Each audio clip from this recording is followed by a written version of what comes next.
Hi, everyone. As you said, my name is Stephanie, but feel free to call me Steph. And I'm going to kick off first and foremost with getting one thing out of the way. I have to make a bit of a confession. You're going to figure this out over the next 30 minutes or so anyways, but I'm a tad bit of a pop science geek. I consume an embarrassing amount of podcasts, books, Instagram reels about what makes humans tick. And especially about what happens in our head.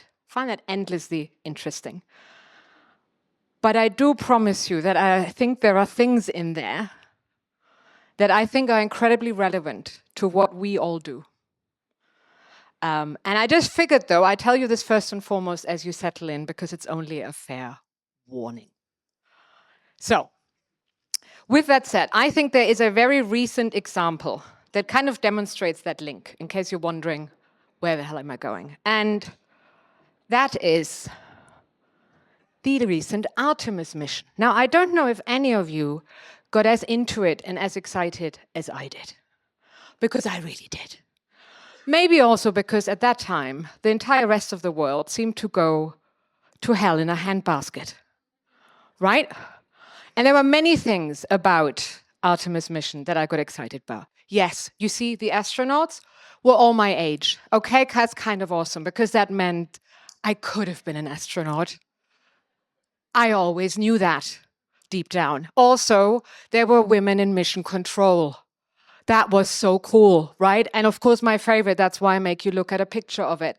The imagery. I know we have seen pictures of space before, but nevertheless, it was kind of so awesome. And one of the most favorite things about it is not just the fact that evidently I wasn't alone, because I could see it on my feed, other folks getting excited from around the world, despite the fact that the world felt like it was going to hell in a handbasket, is that I learned the phrase competence porn. How satisfying is it to watch really smart people do something difficult and it works out? Right? Isn't that satisfying? I felt that was insanely satisfying, and that is why I deliberately stayed on the NASA feed like a lunatic. And it also, of course, made me think, man, that's rare. Feels like it's really rare these days. And obviously it is kind of rare, because we live at a time in history where we get more negative info fed at us on a daily basis than I think we've ever been fed and watched and witnessed before. I mean, it's freaking relentless. So if we all check out a bit, if we get exhausted or just, is it any wonder? No. I certainly do, and I think a lot of the supporters that we're trying to get to do as well. But of course, the challenge we all have is that our jobs, by and large, despite of what's happening in the world, is to make people feel something and then preferably do something. So, in this current environment, it's not easy. And then, of course, also, we are also humans, right? We ourselves have to stick with it, because we need to also feel good about what we're trying to achieve and do, because otherwise, how the hell are we going to get other people excited about the cause that we support? And that's kind of what I want to talk to you about today. Why do we bother, and how do we keep going? So as Corinne told you, I've been in the business for a while, so to speak, for about 25 years, worked on both advocacy and fundraising. And in that time, not even in the last 2 years or so, I kind of lost the plot quite a few times. And I sort of felt like, I don't know if I even want to do this anymore for a while. So I just wanted to briefly tell you one moment where, for me, I reached rock bottom. And it could have happened at any one time when my fundraising campaign had a 0.001% response rate, or internal politics just drove me up the wall. So don't get me wrong, there are many reasons of why you want to maybe check out once in a while. But for me, it was one moment, it was in 2015, I was on a bus to work. I worked at the International Rescue Committee at the time. And I think, like many people who work in humanitarian, we pride ourselves on thinking that we have quite a good level of resilience, right? We can tell the stories, we know the facts, we're a bit battle-hardened, and we got to do our job, we got to get the message across. I certainly thought that of myself. And I was full of crap. Because that morning on the bus to work, I opened the newspaper. I know, old school, but we still had them. And there was one picture. And I'm not someone, I might be quite emotional, but I'm not someone who starts crying in public very often, and I did that day. I don't know if any of you remember the name Alan Kurdi. I don't blame you if you don't. I edited this image, but if I tell you the boy on the beach during the Syrian crisis, someone who's worked on that issue for several years, did all the fundraising appeals, the hand raises, the actions to get people to think, care, and say something about the Syrian crisis, sobbed like a baby in the bus. Someone who does this professionally and should be able to help it, right? And I kind of lost my enthusiasm for my job in that moment. And I'm so grateful that at least that picture caused a massive response. And of course, it's awesome that we all have colleagues who care about the same. And of course, that's encouraging and that's brilliant. But for me, that was a moment where I'm like, oh, bloody hell, do I need to check out of this job career? Well, I didn't really have the money to check out of this career and take a 6 months break. That wasn't really on the cards. But also, did I want to? No. But so I didn't have a recipe then to get out. But what I did do is change job. And I went to an organization called Farm Africa, which was a bit more gentle. And my friends, if something helps you when you lose the plot, it's a goat. I kid you not. Hug a goat, hang out with a goat, look at a goat. I did it to an excess, so much so that my colleagues commented on it, right? But it really did wonders for the soul. And it's only by a happy coincidence that that's the first time when I learned, sometimes you have to look at something else and be like, "Aw." And it feeds the soul and it makes you feel better. And that's sort of when I started to get interested in what gives you motivation, what makes you feel good, and how can I maybe use that so that I don't need to quit my job in a few years? Because I felt like I found my people. I want to keep doing this. Got to change the world. Feels kind of awesome, right? But sometimes that's sort of like easier said than done.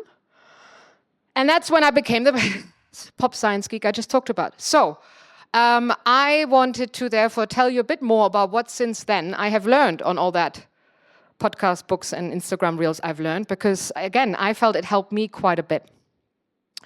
And why do humans care, right? What happens up there? Because thing is, right now, and I know this is a fact you all know, so forgive me if I start with the basics, but talking of one picture, one boy that changed a response, that changed how I felt about my job, we already know that our brains can't compute if the numbers go up in people that we talk about.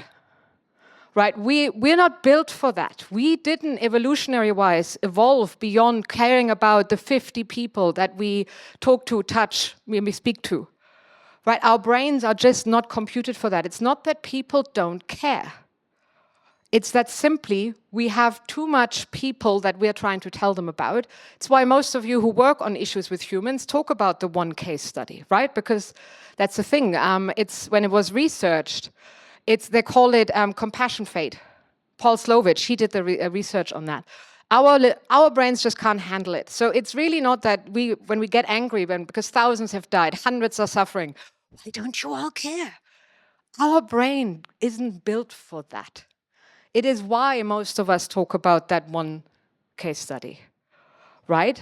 And then the other awesome fact, it's not an awesome fact, is it? But an awesome fact to talk to you about what else our brain does, is something that a man called Yamil Zaki has found. If you don't know him, he is a writer, he's a neuroscientist. I think he's at Stanford. If there's a book he wrote called Hope for Cynics, one of my faves. If it's an easy read too, read it, it's so interesting. And he's researched hope or empathy for about 20 years. And here's probably my favorite, but he found a lot of good facts, is that empathy, doing something for others, compassion, is not a trait, it's a skill. You can develop, build, and literally train empathy in yourself and in other people. it's not stuck, it's not consistent. It's not about, therefore, necessarily about, oh, we just have to find the right people, someone who cares and some don't. No, it's maybe then more about finding the right invitation, the right framing, the right, sort of environment, the right conditions so that people can see, train, and learn. So the way I sort of interpret it for me, and I told this to my personal trainer, that we're kind of more in the business of personal training, of getting people maybe to come in the door, show them things that they didn't think they could do, work with them on encourage them to do it consistently, maybe sort of watch other people thinking, oh, if I can do that, then they can do that. That's cool. But not do it to an extent that we scare them off, which is what they did to me when they said, like, you should run a half marathon. That's when I was out. So that I felt, wow, isn't that interesting? So another thing that was kind of super awesome about us and gives me a lot of hope is that Zaki found that all of us, and that is all of us, we dramatically underestimate how many people around us care. We think they all don't care. Statistically, guys, not true.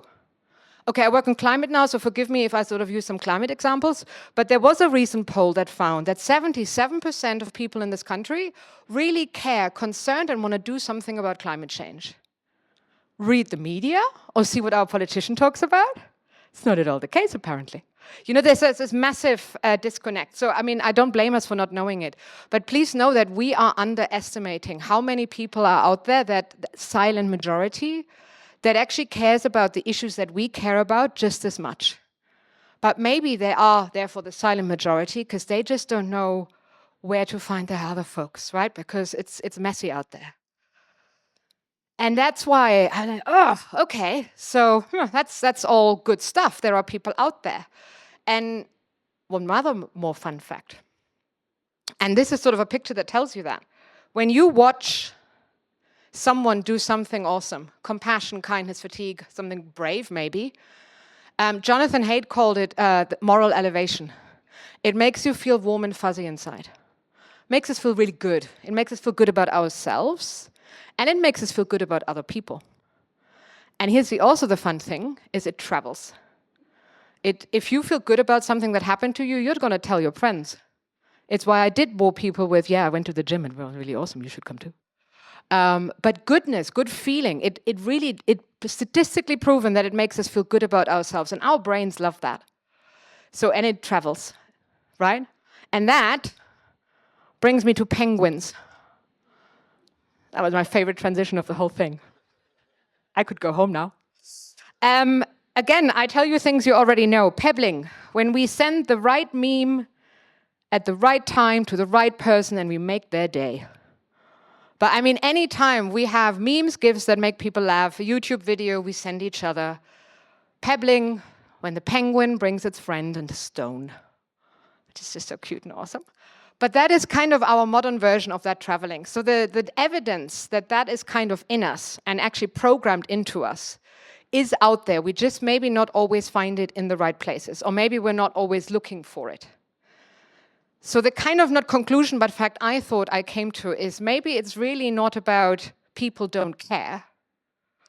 Maybe it's more that we haven't shown people what caring looks like and what it could look like. And there's another experiment, and this one is quite a while ago, that sort of stuck with me for a long time, and still does actually. 1970s, I know, long time ago. Two scientists called Blakemore and Cooper wanted to find out also more about the brain. And here's what they did. Bear with me on this one. They took a bunch of kittens. I know, kittens. Put them in a cylinder, or like in a box cylinder where they had to grow up. And I only put vertical lines. Poor kittens, I know, it was the 70s, okay? They didn't quite, when the kittens came out, they could not recognize objects that were vertical. And it wasn't because they couldn't see, they had perfect vision. It's because our brain doesn't want to recognize things it hasn't seen before. That comes out in life in many other ways when we have, our brain likes familiarity. It feels comfortable then. It's when we have a habit that we can't kick. It's because our brain feels comfortable. We just recreate it. And it gets nervous when it sees things at first that it hasn't seen before, right? But it's it's a bit of a habit, right? That we need to kind of think about. It means you can train, you can think of how can we make people recognize something? And maybe it takes a different approach. Maybe it takes a bit longer. Maybe the problem is not that they don't care. Maybe they're lacking a template of what that looks like. And maybe that's also our problem too, because let's face it, we're just as human as everyone we're trying to get to. But of course, given the fact that we're human, we like to get in our own way. And also I certainly do. And I just wanted to briefly touch on that because it certainly doesn't help me, hasn't helped me. I should have called it the traps I have fallen into, but I decided to drag you all down with me. So where do we get it wrong? Or where have I got it wrong? Here's my self-flagellation moment. The first one, so yeah, I worked at War and Want. So shouting, being angry and outraged is something I did. I now work on climate change. I still shout in my own way quite a lot. I am so much fun at parties. But here's the problem. Shouting and anger, there is absolute reason for it, and we should not shy away from it, especially because there is a lot of things in the world we should be angry about. But at the same time, our world right now is full of outrage. And people are getting shouted at online, real life, everywhere. So we need to rethink how we shout. Because most of the time, our shouting, our anger at things that are going wrong has exactly the opposite intention of what we want them to do. There's an awesome scientist called Krista Meyer. When you work in climate, most of us have read it. It's a neuroscientist. He sort of really looked into this climate action and why we respond a certain way. And he's tested out different climate narratives, and how it all works. But first he talked about how we shout at people or how we talk at people. And they, of course, found shed loads of evidence that the more you shout at someone who isn't persuaded by what you're trying them to do, the more the door closes. Boof, shut door. Because at best, they feel like you don't respect me, because otherwise, why are you so worked up? That's the best case scenario. At worst, they feel judged, they think you're stupid. And to get people back in is not great. And of course, the other thing is if that's how you get people in the door, that's how you have to keep feeding them. I've learned that much about clickbait. It's exhausting. And it's also exhausting for us because anger can be exhausting. So it's worth thinking about how do we shout and who do we shout at, and do we maybe want to modulate? Because anger is justified, and especially at many of the things that are happening. But maybe we just don't want to shout the same way we used to because our world is just different. And the other thing that we also maybe want to think about, again, I'm sorry that I talk about more of a climate issue, but again, don't do what I did, and I keep doing it. Doom! Doom! Again, so much fun at parties. I'm one step away from being a prepper. I do have an apocalyptic escape plan. Glad to converse about that. When we draw up scenarios of how you gotta help us because the world is ending, you gotta do something because the disaster is looming, and let's face it, in many ways, factually, it is. We overwhelm people, and what happens when you get overwhelmed? You shut down. Right? There's just too much going on. I just mentioned de Meyer, the neuroscientist, UCL, who tested out climate stories. Here's what he found. The doomiest way of talking about the climate change crisis, was it shared the most on social media? Yes. Did it cause any action? No. The least doomiest version of the story that they put out had the most actions at the other end. And that's something, at least in the climate space, and I have gotten wrong many, many times. If we just sort of draw up a world that is just too doomy and gloomy, they might shout about it. We just tell them, oh, look at that, isn't this awesome? Awesome. Awful? Awful. But where do we go from here, right? Well, it feels awful. Yeah, I don't like that either. And then, so what? Not helpful, it doesn't really get us anywhere.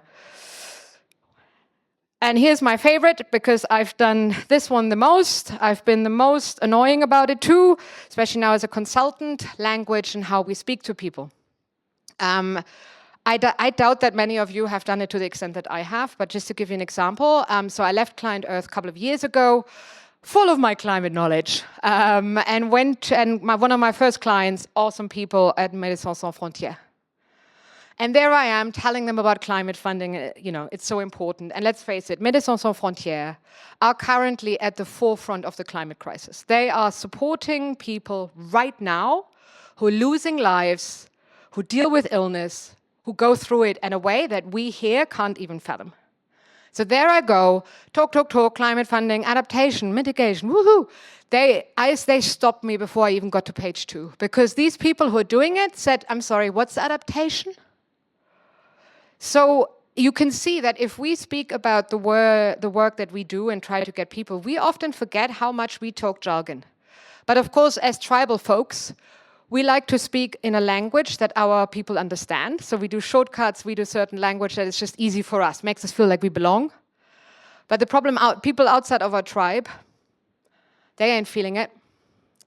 And they don't understand. And what we do, we communicate to them, this conversation is not for you. And I even had a donor once say to me, I didn't want to say anything, but I literally didn't understand the first 5 minutes. But who wants to sort of put their hand up and say, I don't get what you've just said?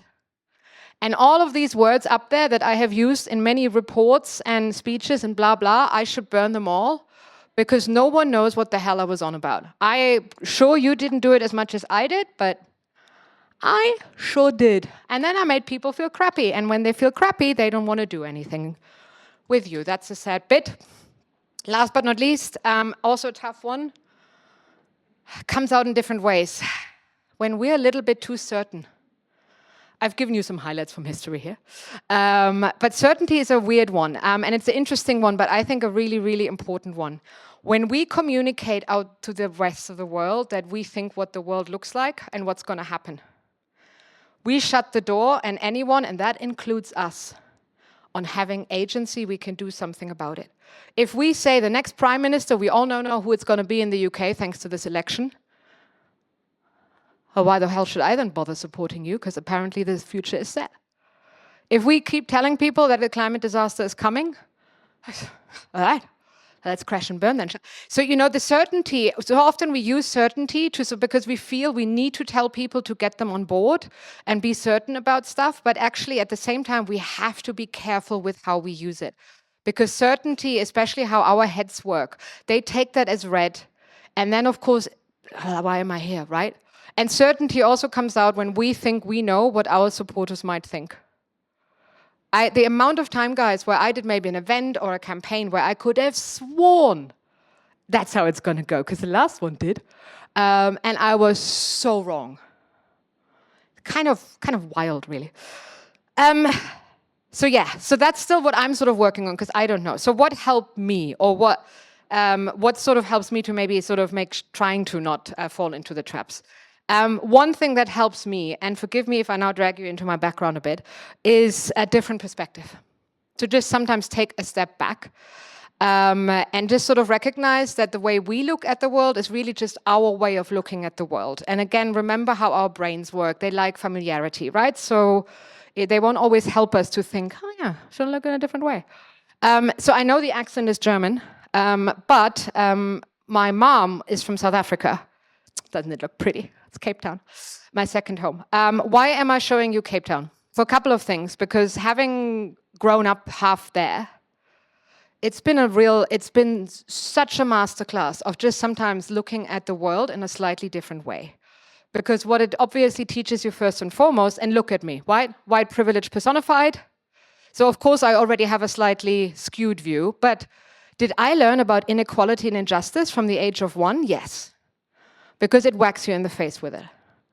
But here's something more fun that I learned from South Africa, and especially recently, about how we can react to something maybe in a different way, and there's a different way in which we can look at it. That isn't necessarily maybe outrage and shouting if that doesn't work for us.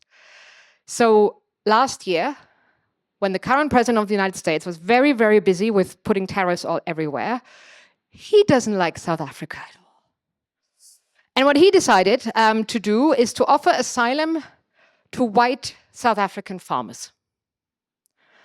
I don't need to tell you that I didn't feel great about that. But here's how South Africa reacted. Some of the best memeing I have ever seen. Guys, there was no outrage and hysteria. There was just one joke after another and another with sort of a sense of what else. And this is a country that has suffered so much more directly from the tariffs than maybe we do up here, right? That feels it so much harder. And how do they react to that? By being like, yeah, we got other stuff to worry about. Right? It was awesome. And it made me think, because I flew back to the UK briefly after, where we were just all up in arms. And there's a sense that a country that goes through things on a much more visceral level than we do is sometimes also taking a step back and let's all have a laugh. And you know, laughing feels good. It builds community. It doesn't mean that you're not going to do anything. It just means a healthy perspective. Another way in which it taught me is that's the view from my balcony 3 years ago. 2 days later, that line was 150 meters away from me. So I stopped taking pictures by then. Don't get me wrong, we all go through natural disasters more and more. Europe is the fastest heating continent. We will have more. But still, we don't have them as there. But you know, hopefully we won't. But nevertheless, South Africa 4 days ago, flooding like mad, right? It's insane how much water fell. It is crazy the storms that the damage it did. But that was me 3 years ago. And if we lose hope, and if we don't know why we're doing this anymore, being in that position, and by the way, I should add, we were super lucky. No one died. We got through it. Yay. But if you want to see the truth of humanity, is have your back up against the wall in a situation like that. The WhatsApp groups that sprang up, the people supporting each other, and we were sort of cut off at the time. The looking out for each other. I know this is an extreme example, but it's one that I carry with me since then, because I saw what happens when, excuse the language, shit gets real. And talking of competence-born, firefighters. Bloody hell, it was so badass. It was so impressive to see people who don't earn a fortune, barely, risk their freaking lives for us. You know, they counter lines they lit. Wild. The helicopter pilots, they kept houses safe by dropping water over each one of them. It was insane. I know it's an extreme example. It's just one example I went through, but this is sort of what I hold on to. And then let me end the South Africa piece, I promise, on this. Ubuntu. No, not the Linux operating system. Good branding. Ubuntu is a South African, actually Southern Africa philosophy that sort of underpins a lot of the culture and politics there too. Ubuntu translated, I am because we are. Humanity is a team project. It says that everything, joy, hope, everything, the good stuff can only happen amongst each other. Ideally in real life, yes, but pebbling is a wonderful example of Ubuntu. You all here doing the jobs you do, that's Ubuntu. In a more real-life way, I would wager that one reason why South Africa didn't fall into a civil war after apartheid ended is because Ubuntu was steering some of the key people who were part of the process at the time. So, for me, Ubuntu underpins a lot of it. But of course, that's wonderful. And what does that actually mean? And how do you make that practical? So let me tell you where I kind of landed in all of this, right? If we talk about why do we bother, why do we care, and why do we keep going? And the thing that I learned with everything I've just told you about is that hope, to keep going, that's not a thing that just happens to us. It's a thing we have to work on. And we have to look for it in all the right places. And we have to look maybe at the places that we know it might be and not just expect it to happen to us. It's work. And maybe right now it's a bit more work than normal, for good reason. But it kind of is great that there is actually stuff we can do. So here are a few practical examples. Some of them work for me. If they don't work for you, ignore me. I'll power through them. At first, when I wrote this down, I'm like, is this too much like shock and awe? Is that wrong? Am I going to send people off? But no, action.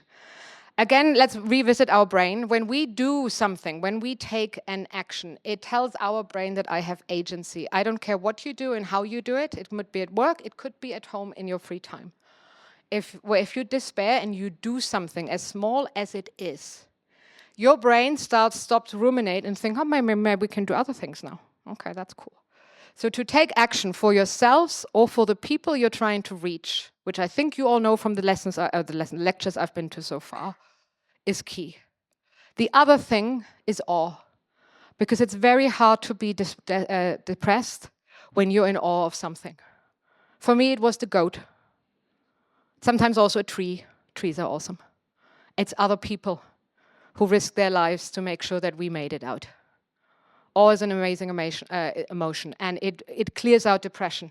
And even if you just once in a while do it, it recharges your brain a little bit. There's statistics on that. It just gives your brain a bit of a break. So we got to go out there and look at it sometimes. Help your brain to help you. Sorry, I betray my age. Remember how far we've come. Because we're so much in the now, and I feel like right now especially, and again for good reason maybe, the whole, oh, have we regressed? Are we taking a step back? Is it all getting worse? I think we forget how far we've come. When Corinne and I first met, I told you I would come back to you. I kid you not, people were telling us, no, this online thing.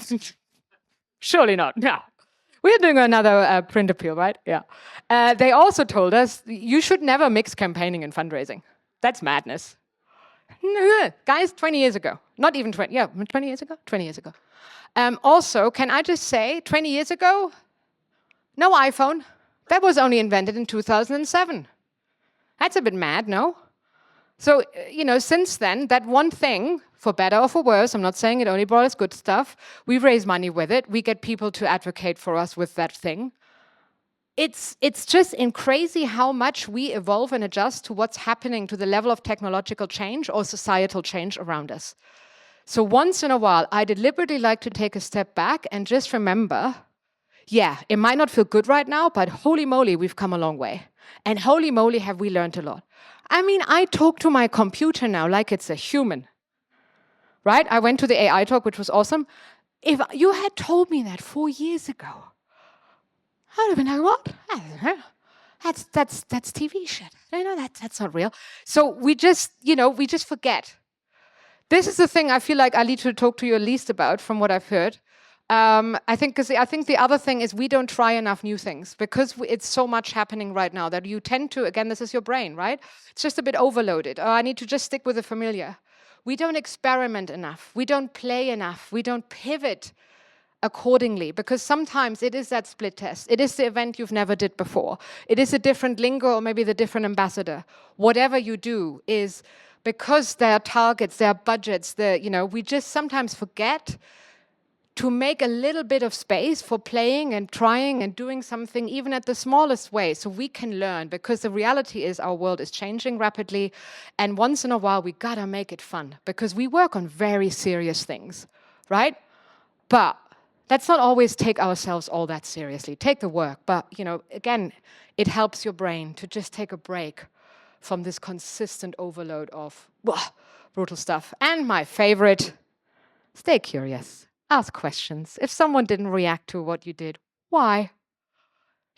Sometimes when something doesn't work, delve into it, look at it, think about it, ask questions, and just because also when we talk about how to keep going, I'm still in this game and now in climate change because, I like to make my life hard because I still have so much to figure out. I don't know what I don't know. There's so much to learn. So if, that's one way in which I certainly stay still pretty damn engaged. Things also that our brain tell us, and this is where I want to end. Our brains are visual. They like to see things, and that works better than anything you tell me. By the way, also, feeling is what we remember, not the information, right? So that's just a side fact, but I think you know all of that. So I have Wally, who made me at the time really think about, maybe I should do the climate thing, standing there on my console table. It's also a fabulous film. I make sure that I regularly indulge in my animal meme love. This is about being deliberate and, again, helping your brain to take a break once in a while so that it doesn't lose hope.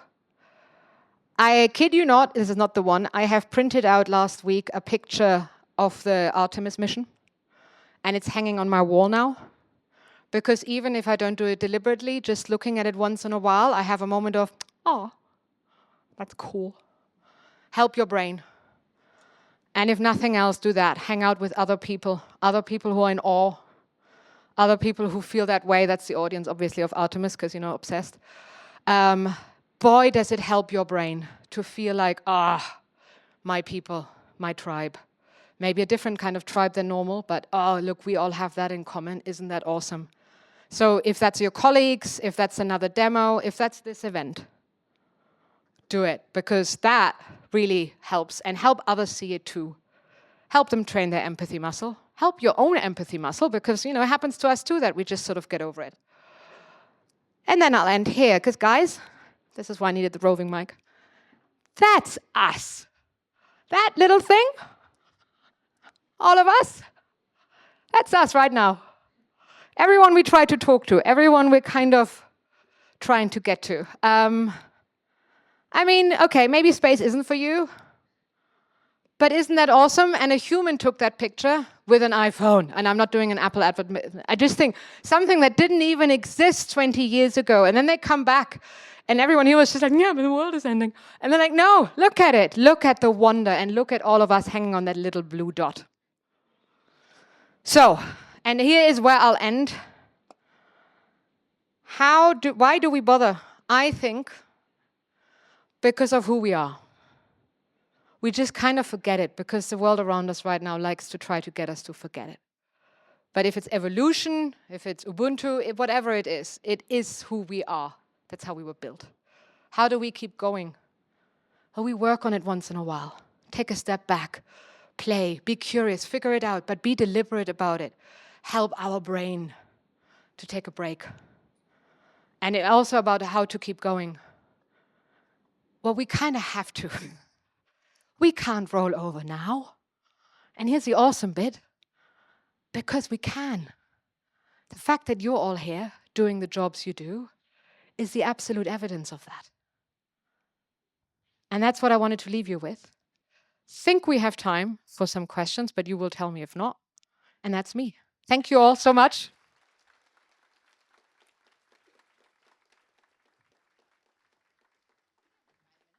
Yeah, awesome. It was so about I have to be on time. That's the German side. We just have to be on time. That was so great. Thank you. you. I love all the images, especially the penguin. The penguins are the best. All right, we have time for a couple questions. So I'm going to start with this one. I don't know if it's a culture thing or a generational issue, but sometimes it feels like some people believe it's cool to not care or uncool to care. They want to care, but sometimes get dismissed. How do you think we can make caring cool again? Yeah, really good question. I'm not sure I have an answer, but let me say two things on that. The Hope for Cynics books is pretty much covering that an entire chapter. And here's why people react that way. I don't know if it is a generation thing, but some of the studying of that has proven that it's a protection thing. That we like to say we don't care because it's almost a self-protection, because if we do care, we might fail. We might feel vulnerable because if we care, maybe others don't feel the same, and maybe it makes me realize I can't do anything about it. There's so much emotion and vulnerability in caring, right? So, and the cool thing as well, because, they found out that a lot of cynics get through the world by seemingly coming across as, hey, I'm just smarter. I knew that wouldn't work, right? Because again, we rather say that because it's cooler to say that than saying, you know what, I hoped it would work and it didn't. So that is sort of just some of the background to it. I think the way we can make it go away is by showcasing what it could look like otherwise. And find more ways to bring our supporters, our ambassadors, and ourselves to the forefront to sort of do away with, yeah, we can't really model it, this is cool. It can be cool, but we have to model it.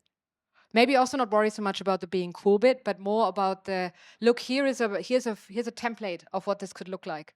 And I worry that we don't do enough of that. Yeah. Not sure that's a great answer, but that's my answer. Well, similarly, someone asked, they said, we are good at evidencing the issue and describing the injustice, but not so good at visualizing the alternative. Do you have any tips or tricks to get started on this creative process?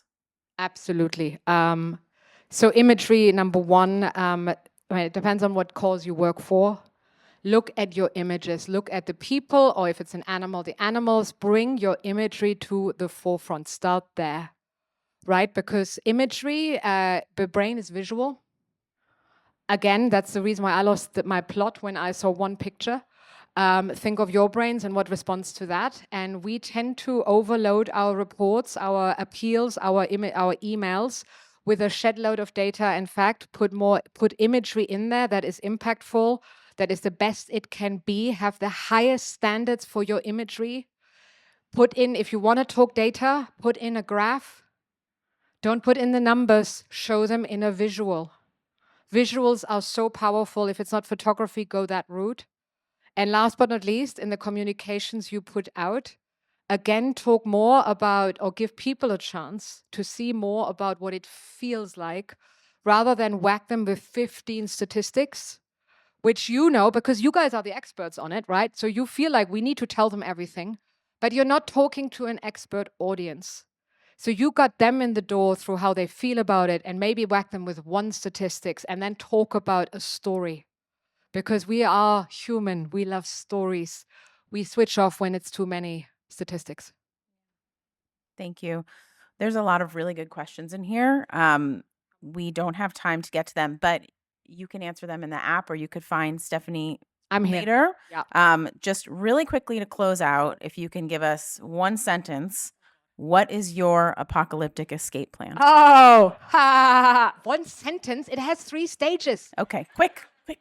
Okay, great. Oh, God, this is stressful. Okay, first of all, are you all stocked up? You gotta be stocked up. Some of the essentials, it's key. Transport. Don't think for 1 second you get out unless you have either a bike. I'm sorry, I know I'm a climate person, I've got a motorbike. You get out there somehow. Third one, most importantly, you're not gonna make it alone. Statistics on that. We survive by teaming up with others, so find your team. That's great But I advice. could again talk for an hour. Thank you. Let's give her a big round of applause. Thank you, Steph. Thank you.